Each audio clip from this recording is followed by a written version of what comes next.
नमस्कार, पुन्हा एकदा आपले स्वागत आहे। कर्मचाऱ्यांसाठी अत्यंत महत्त्वाची बातमी।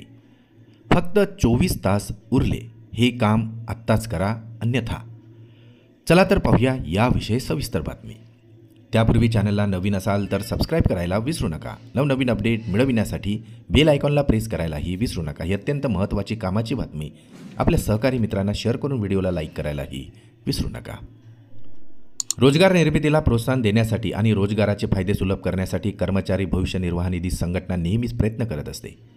कर्मचारी भविष्य निर्वाह निधीत युनिव्हर्सल ॲक्टिव्हेशन नंबर सक्रिय करण्याची अंतिम मुदत वाढवण्यात आलेली आहे। 15 जानेवारी 2025 म्हणजेच उद्यापर्यंत UAN आणि आधार नंबर लिंक करू शकता। याआधी UAN नंबर सक्रिय करण्याची शेवटची तारीख हे 30 नोव्हेंबर 2024 होती।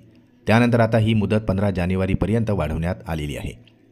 कर्मचाऱ्याला एम्प्लॉयमेंट लिंक्ड इन्व्हेस्टिव्ह योजनेचा लाभ घेण्यासाठी आता UAN नंबर सक्रिय करणे अत्यंत गरजेचे आहे।